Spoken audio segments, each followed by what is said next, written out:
La buena noche. Como saben ustedes, estamos de lleno ya en el final de nuestra campaña. Digo nuestra porque siempre lo digo en este tipo de programas. La gran importancia que tiene estas próximas elecciones, la del próximo domingo, pero importantes para todos nosotros. Pues bien, a lo largo de estos días pues le hemos ido llevando opiniones diversas de gente que van a tener responsabilidades una vez se celebren elecciones y salgan elegidos, ¿no? O por lo menos, si no las personas, sí sus partidos. Pues bien, en esta ocasión tenemos con nosotros a Mario Jiménez. Buenas noches, Mario. Buenas noches. Mario es portavoz del Grupo Socialista en el Parlamento andaluz. Es la viva voz de todas las resoluciones, de cómo marcha el gobierno nuestro, el gobierno andaluz. Se le agradece por parte de Mi95 el estar aquí y el estar con todos ustedes. Mario, decía el tema de las elecciones. Quiero comenzar con a lo largo de una relación de temas que he preparado, pero quiero comenzar con el tema de las próximas elecciones. Primera pregunta, ¿qué supone? Porque siempre cuando hay unas elecciones se dice, son las más importantes, tal y cual, pero en esta ocasión hay mucho de verdad, de que hay una importancia enorme, ¿no te parece, Mario? Mira, yo creo que por primera vez unas elecciones europeas van a permitir que verdaderamente el voto de los ciudadanos se traduzca en el gobierno de Europa. Porque después de la reforma del Tratado de Lisboa, el Parlamento Europeo va a ser quien proponga al presidente de la Comisión Europea. Cosa que no se hacía hasta Eso ahora. no se hacía nunca. Hasta el presidente de la Comisión la elegían los jefes de Estado y el Parlamento no participaba en esa decisión. O sea, más o menos un dedazo, ¿no? Claro, era un dedazo en el que los 4 jefes de Estado de los distintos países tomaban esa decisión. Eso ha acabado. A partir de ahora será la mayoría expresada a través de las urnas, en representación de los más de 200 millones de europeos que formaban parte de esta gran nación que hemos querido que sea Europa, con más de 28 países. Vamos a decidir con nuestro voto quién va a ser el presidente del gobierno. Por lo tanto, vamos a definir qué política se va a hacer desde Europa y cuáles no deben hacerse desde Europa, porque votar es elegir. Y además, por primera vez, el Parlamento Europeo va a tener la capacidad de aprobar las grandes líneas generales a partir del presupuesto, es decir, va a decidir también qué va a pasar en las grandes políticas. Por cierto, grandes políticas que también ahora, por primera vez, ya se están decidiendo en Europa. Porque hasta ahora escuchábamos hablar de Europa y lo hacíamos siempre de manera sectorial. Oíamos hablar de Europa, de la política pesquera común, de la política agraria común, de la política energética, de la homogeneización de la política de la competencia. Digamos, temas generales, específicos, sí, muy técnicos, pero y muy de alguna manera lejano con el día a día, con la calle. Muy alejado de la realidad de la gente. Pero sin embargo ya esa no es verdad. Hoy en día Europa está decidiendo si hay política para salir de la crisis o no. Es decir, si hay dinero para la recuperación económica y para empleo o no. Si hay dinero para mantener la salud, la educación, las becas, para mantener las pensiones, para que haya un salario mínimo en todos los países de la Unión. Todas esas materias que son esenciales se están decidiendo en Europa.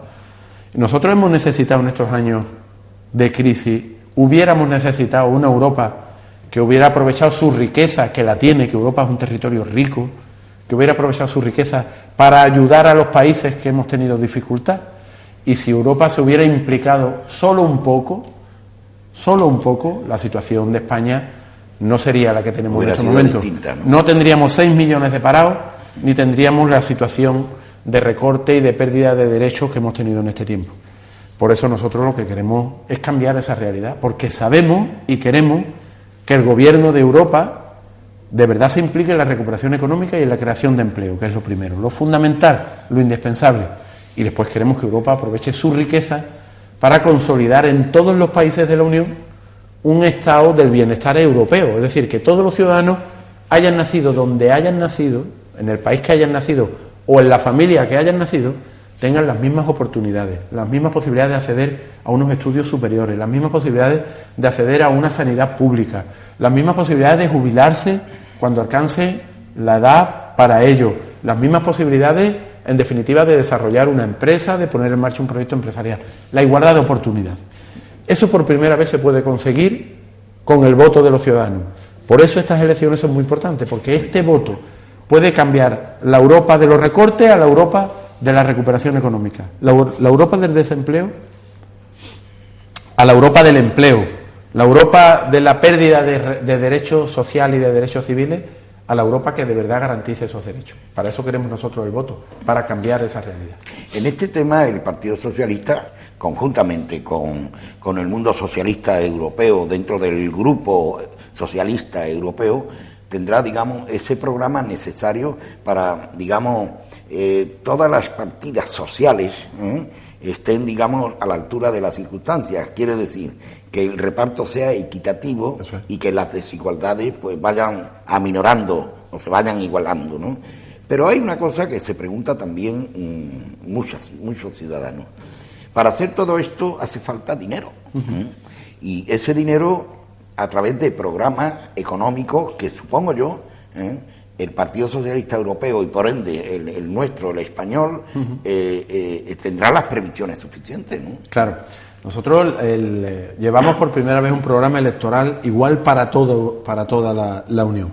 Un programa que tiene una primera base fundamental en una política fiscal europea que garantice los ingresos suficientes por aportación de los distintos países y por aportación también de una fiscalidad europea propia. Perdona, Mario, el tema de la política fiscal, no hay una política fiscal unitaria ahora mismo. No la hay. En cada país tiene su política fiscal. No la hay. De hecho, en estos momentos... Eso no es bueno.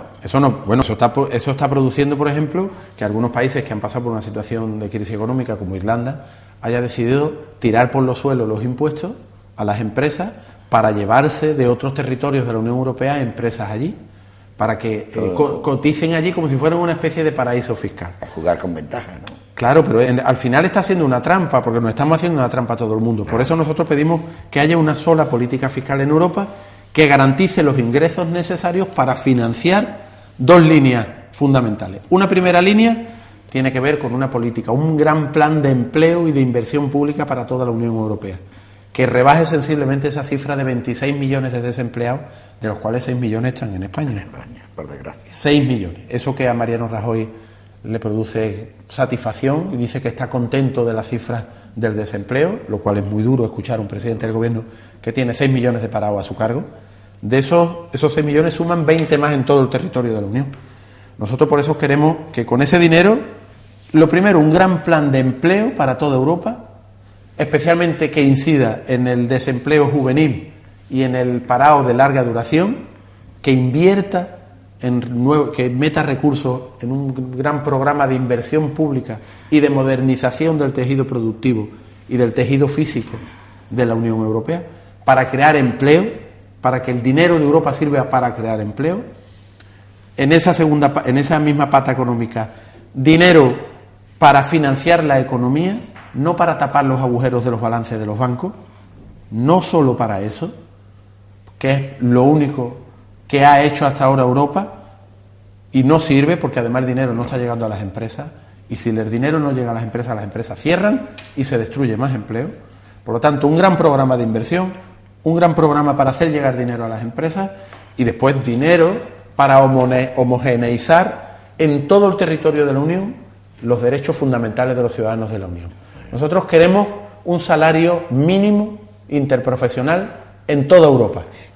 Ahora no lo hay. No lo hay. Cada uno va a su No lo hay, cada uno va a su avío y se dan realidades en el que en un país el salario mínimo son 400 euros, en otro país el salario mínimo son 900 euros y en otros países no hay ni salario mínimo. Y nosotros creemos que hay que regular el mercado laboral europeo, no solamente basta con permitir que haya flujo de trabajadores, sino que esos trabajadores tengan en todo el territorio de la Unión los mismos derechos. Y queremos además que ese dinero de la Unión, esa riqueza de la Unión se distribuya bien. No estamos dispuestos a aceptar un norte rico y un sur pobre. Ahí quiero llegar yo. Estas medidas pueden eliminar de una puñetera vez la Europa del sur, la Europa del norte, la Europa pobre, la Europa rica. Claro que puede. Europa, insisto, es un territorio rico, un territorio que tiene $35.000 de renta per cápita. Eso es una riqueza enorme. Pongo un ejemplo. Cuando en España se pone en marcha el estado del bienestar, que lo pone Felipe González y su gobierno A principios de los años 80 España tenía 5.000 dólares de renta per cápita. Europa tiene hoy 35.000 dólares. Es perfectamente posible, hay riqueza más que de sobra, lo que pasa es que están mal distribuidas para garantizar que todos los territorios y que todos los ciudadanos pueden tener el mismo nivel de oportunidades, el mismo nivel de obligaciones también, Claro. El mismo nivel de obligaciones también, pero desde luego garantizarse el mismo nivel de oportunidades y el mismo nivel de acceso a los servicios públicos y a los derechos fundamentales. Lo que pasa es que hay que garantizar, redistribuir esa riqueza entre todos los territorios de la Unión para hacerlo posible. Eso es lo que nosotros defendemos. Esa es la línea de nuestro programa. Recursos para la recuperación económica y para el empleo, recursos para ayudar a que la economía se ponga en marcha de verdad, para que la política del Banco Central Europeo sea inyección de recursos a las empresas, porque detrás de eso vendrá el empleo. Los poderes públicos no pueden crear empleo por sí solos, tiene que ser el sector privado el que lo haga, y desde luego recursos económicos para poner en marcha un auténtico estado del bienestar europeo, para que todos los ciudadanos hayan nacido en el país que hayan nacido o en la familia que hayan nacido tengan las mismas oportunidades y tengan los mismos derechos. Desgraciadamente hay unos crecimientos en determinados. Parece ser que en España estamos, digamos, controlando de alguna manera este tema, ¿no? Pero en determinados países europeos ha despuntado partidos xenófobos, partidos que están en contra de la entrada de inmigrantes, etcétera, etcétera. ¿Qué puede decir? Este programa de izquierda que lleva el Partido Socialista Europeo y por ende el español, ¿qué puede, digamos, aportar para buscar solución a ese tema? Porque puede ser un problema de alguna manera bastante grave. Bueno, hay un riesgo cierto. De hecho, hoy mismo ya se puede votar en el Reino Unido. Hoy han comenzado las elecciones europeas, ya hoy se vota en el Reino Unido. Y hay un riesgo muy grande de que el primer partido sea el UKIP, es decir, un partido populista, de ultraderecha, racista y xenófobo. Eso es preocupante. Eso es muy preocupante, pero es que en Francia hay posibilidad de que se dé una circunstancia parecida con el partido de Le Pen. Eso, ¿de dónde trae causa? ¿Por qué se ha producido esa subida de los partidos de ultraderecha? La última vez que subieron los partidos de ultraderecha en varios países de la Unión Europea terminamos teniendo una guerra mundial. Pues sí. Digo que estas cosas son Por eso digo que muy delicadas. Y esto solo se combate con un programa de izquierda. Porque la raíz del populismo, el éxito del populismo, se produce porque las instituciones no le dan respuesta a los ciudadanos, no le dan respuesta a los trabajadores, y los trabajadores se agarran a un hierro ardiendo. El primero que pasa por la puerta señalando a un enemigo, que puede ser el pobre, o puede ser el inmigrante, o puede ser... Y no se da cuenta que el enemigo es el gobernante, el mal gobernante que no le está resolviendo sus problemas. Y son partidos que aprovechan circunstancias actuales. Claro, para... la dureza de las circunstancias. Si los trabajadores no ven una salida, terminan, insisto, agarrándose a un hierro ardiendo.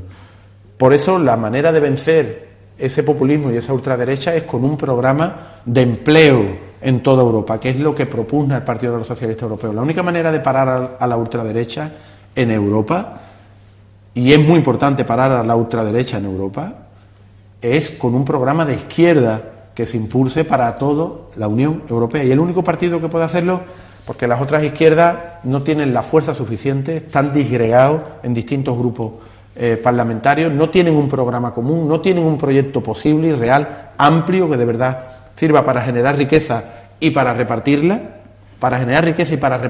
bien, para generar oportunidades y para generar derechos. El único partido que puede hacer eso es el Partido Socialista Europeo, y por eso pedimos el voto el próximo domingo, para que votando al Partido Socialista sea posible ese programa de recuperación económica y de garantía de los derechos fundamentales.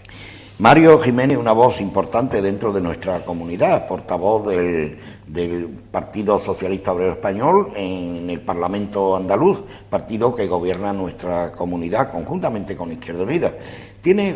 Creo que tiene mucho que decir relacionado con estas elecciones europeas y sobre todo relacionado con nuestra comunidad. ¿Hay perspectiva de que nuestra comunidad pueda estar a la altura de las circunstancias y el voto, por lo menos, primero, que la abstención no sea tan baja, eso primero. Y segundo, que la dirección del voto vaya a partidos progresistas, en este caso el Partido Socialista. ¿Hay perspectiva de esto? Bueno, nosotros estamos notando en la calle una gran receptividad y una actitud muy positiva, de mucha simpatía hacia nuestros candidatos y hacia nuestra presencia en la calle. Además, nosotros hemos optado por una campaña de verdad frente al Partido Popular, que empezó eligiendo el último día prácticamente al candidato. Yo creo que se ha arrepentido del candidato que eligieron, ahora se dedican a ocultarlo, a meterlo debajo de la mesa, con la única intención es que no hubiera tensión política, que no hubiera tensión electoral y que no se movilizara el voto. El Partido Popular está trabajando para que haya una gran abstención. Porque le beneficia a Mariano Rajoy. Hombre, yo quiero aprovechar para decirle a los ciudadanos que si se quedan en casa el próximo domingo van a estar dándole un cheque en blanco a Mariano Rajoy, porque Mariano Rajoy interpreta el silencio de los ciudadanos, en este caso la abstención de los ciudadanos, como un cheque en blanco que le dan para seguir haciendo y seguir desarrollando toda esta agenda de sufrimiento, de recorte, de pérdida de derechos, de pérdida de empleo, de empobrecimiento de los trabajadores y de sus oportunidades. Y por lo tanto, el que se quede en casa el domingo, que sepa que está votando sin querer a Mariano Rajoy.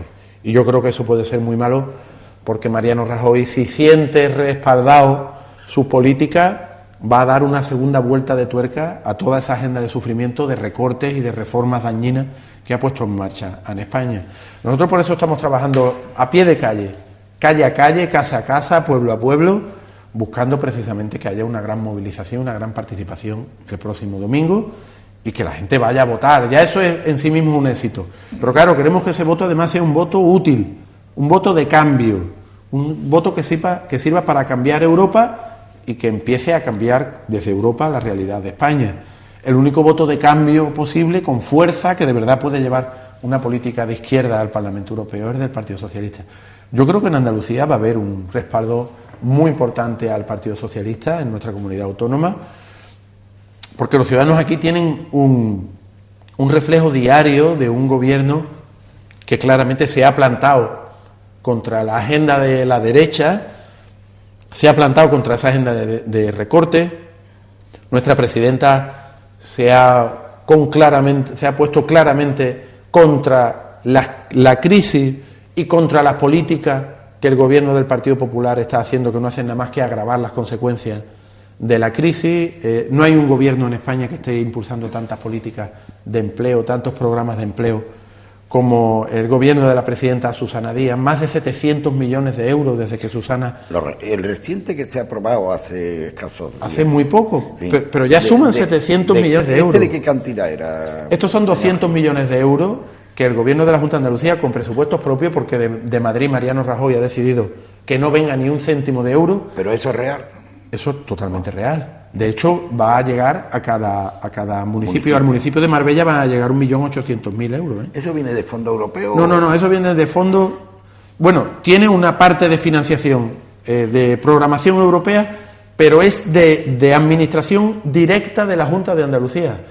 La Junta ha puesto 200 millones de euros y le ha pedido al Gobierno de España 200 millones de euros más para duplicar los efectos del programa. Un programa que va dirigido a los desempleados entre 18 y 29 años para que tengan una experiencia laboral, para que puedan empezar a trabajar y romper ese círculo vicioso de que no tengo empleo porque no tengo experiencia y no tengo experiencia porque no tengo empleo. Y son 200 millones de euros. Mario, ¿y qué pasa, por ejemplo? Tú sabes que hay empleos que desgraciadamente mueren, y ese trabajador pues necesita buscar otro, más acorde con los tiempos actuales. Claro. ¿Sirven estos dineros también para este tema? Este programa es para desempleados de menos de 29 años, por lo tanto ahí entrarían. Pero la Junta de Andalucía ayer mismo anunció un nuevo programa de empleo que también va a hacerse a través de las corporaciones locales para los parados de larga duración. Gente que lleva en el paro ya un tiempo importante, que se le han agotado sus prestaciones, que lleva sobreviviendo apenas con 400 euros, el que tiene la suerte de tenerlo. Hay que estar a la altura de ellos para saber lo que muchas familias están viviendo porque sus padres están estirando sus pensiones como si fueran de chicle. Por eso es tan injusto y tan cruel que este gobierno no le suba las pensiones a los mayores. Ha subido 1 euro, ¿no? Sí, pero 1 euro es una auténtica ofensa a la realidad que están viviendo los pensionistas de este país, que están teniendo que vivir ellos y ayudar a vivir a sus familias porque muchos de sus hijos, de sus nietos se han quedado en el paro. La presidenta de la Junta de Andalucía va a poner en marcha un proyecto, un programa de empleo dirigido precisamente a la gente que lleva mucho tiempo en el paro. Jóvenes y gente no tan jóvenes que llevan un tiempo en el paro. Te decía que no hay ningún gobierno que haya activado tanta política en fomento del empleo como el gobierno andaluz. Y desde luego no hay ningún gobierno de España que se haya plantado y haya dicho el estado del bienestar no se toca, la educación pública no se toca, y se sigue manteniendo la educación pública, los comedores escolares, los libros de texto, las aulas matinales, el transporte, las becas. Solo en Andalucía eso se está manteniendo. La presidenta ha dicho la sanidad pública no se toca, no se cierran puntos de urgencia, no se cierran hospitales, no se privatiza la sanidad pública. Tenemos dificultades para terminar algunas obras, es verdad.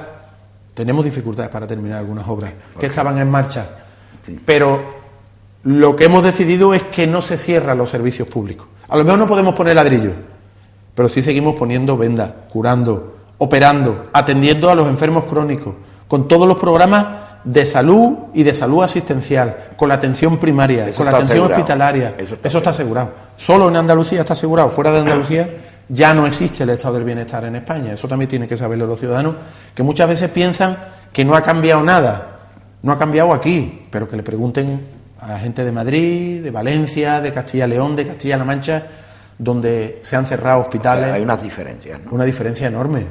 De tener un hospital a no tenerlo hay una diferencia fundamental. Grandes. De que te cierren la urgencia de tu pueblo a tenerla abierta puede estar la vida o la muerte. Fíjate si hay diferencias, ¿no? Ni más ni menos.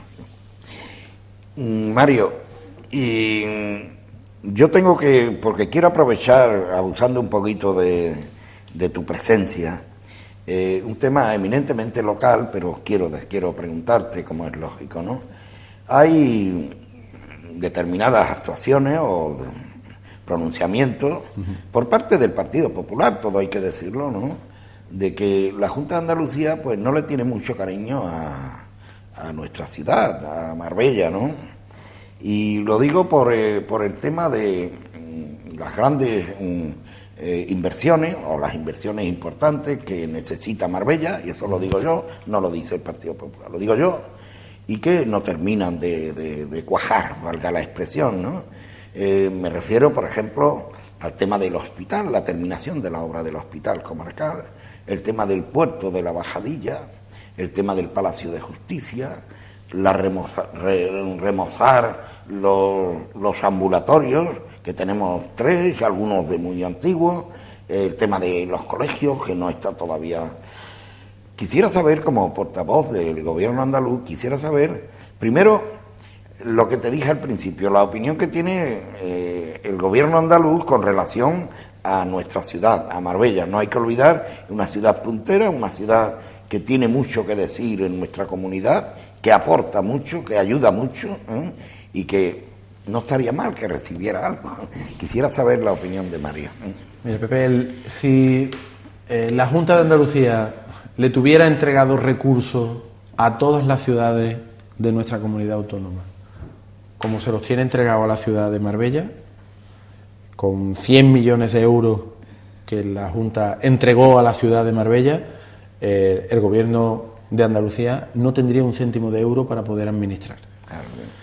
No hay en toda Andalucía una ciudad que tenga entregado tantos recursos por parte de la Junta de Andalucía como Marbella, porque Marbella pasó por una circunstancia muy dura, muy difícil, hubo un auténtico saqueo que todavía lo estamos pasando en esta ciudad, y porque Marbella además merece la pena, porque efectivamente Marbella es una referencia mundial que representa a Andalucía y que representa a España y que merece la atención y la consideración.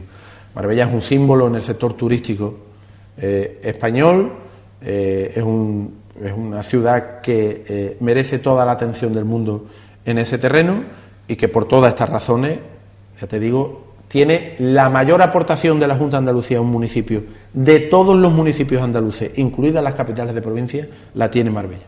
Por tanto, si el Partido Popular dice eso, que no se atiende a Marbella o que no se considera Marbella, está mintiendo, sabiendo además que lo está haciendo, porque el PP y la alcaldesa de esta ciudad conoce perfectamente que si no hubiera sido por esa entrega, por esos 100 millones de euros, por esa entrega de recursos que hace la Junta de Andalucía, Marbella hubiera colapsado, absolutamente colapsado. Luego eso es una gran mentira y además una gran injusticia que comete el Partido Popular de no reconocer esa realidad. Después has hecho mención a una serie de obras de infraestructura. La Junta de Andalucía le ha trasladado al Ayuntamiento de Marbella que está dispuesta a entenderse para que esa devolución de esos 100 millones de euros se produzca de una manera pactada. Una fórmula, una opción que puede ser precisamente es que el Ayuntamiento de Marbella acometa esas infraestructuras que hacen falta, digamos, a cuenta del dinero que le debe la ciudad de Marbella a la Comunidad Autónoma de Andalucía. ¿Eso es tal como lo dice? Eso es perfectamente posible. Estamos dispuestos a sentarnos, a negociar, a hablar y que la propia Muñoz... A nivel personal me alegra mucho por mi ciudad. La señora alcaldesa, que además conoce o debería conocer las prioridades de su municipio, vaya realizando y aportando a esas infraestructuras a cuenta del dinero que el municipio de Marbella, evidentemente, le debe a la Comunidad Autónoma de Andalucía. Claro, es que el problema está que la Junta de Andalucía se nutre, como todas las comunidades autónomas, de los recursos que provienen de la financiación autonómica. A Andalucía le faltan en estos momentos 4.500 millones de euros de financiación para inversiones a los que está obligada el Gobierno de España y que no ha satisfecho a nuestra comunidad. Yo te hago autónoma. la pregunta de otra forma. ¿Qué diferencia hay de los presupuestos actuales de la Junta de Andalucía del año anterior? ¿Es mayor o es menor? ¿Ha recibido más o ha recibido menos? 1.200 millones de euros menos. ¿Eso es así? 1.200 millones de euros menos entre los presupuestos del 2013 y los presupuestos del 2014. Y eso se deja ver, claro. Hombre, evidentemente. Pero sobre todo si el Gobierno de España, en cumplimiento de nuestro Estatuto de Autonomía, en los últimos años tendría que haber invertido dinero para obra pública en Andalucía por importe de 4.500 millones de euros. 4.500 millones de euros, que estamos hablando de unas cantidades cercanas al billón de pesetas, billón con B de pesetas. Si ese dinero no ha venido, la comunidad autónoma tiene verdaderas dificultades, y las tiene, tiene grandes dificultades para poder afrontar las obras de infraestructura que serían necesarias para acometer esas a las que tú has hecho referencia. No, y yo reconozco que... Pero en cualquier caso, insisto, en la ciudad de Marbella hay un mecanismo, hay una fórmula que se podría emplear perfectamente, por los cuales, para garantizar la devolución de esos 100 millones de euros, el municipio de Marbella podría asumir esa inversión a cuenta del dinero que le tiene que devolver a la Junta de Andalucía. Muy buena noticia, muy buen tema. Tampoco hay, digamos, un rechazo por parte del Gobierno con relación a Marbella, ¿no? No, al contrario.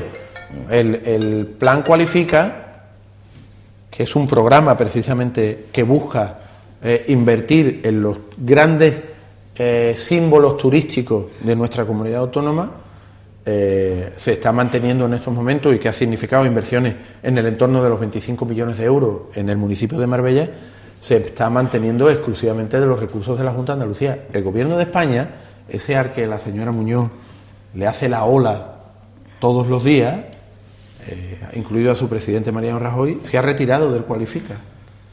Es decir, se ha retirado del programa de apoyo y de estímulo al turismo, que es la base fundamental de la actividad económica de Marbella. Por lo tanto, ha disparado la línea de flotación del futuro económico de esta ciudad. Estamos llegando al fin, porque podríamos estar, pero el portavoz tiene muchísimos temas que cubrir el día de hoy. Estamos en campaña final. Pero me gustaría dos asuntos muy rápidos. Esta mañana ha hecho visita en San Pedro Alcántara a un tema de padres que están disconformes con la posible obra de una estación de autobuses frente a un colegio.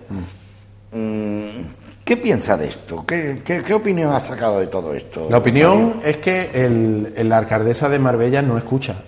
Me da la sensación de que los políticos, algunos políticos que se ven con mucha proyección pública o que escuchan o que tienen una mayoría detrás muy potente, terminan desconectando, volviéndose sordos a las reclamaciones razonables, justas, normales de unos padres asustados que ven cómo en la puerta de un colegio de 720 alumnos se ha decidido poner una estación de autobuses que van a tener un tráfico de más de 35, 40 autobuses al día, taxis, coches descargando gente.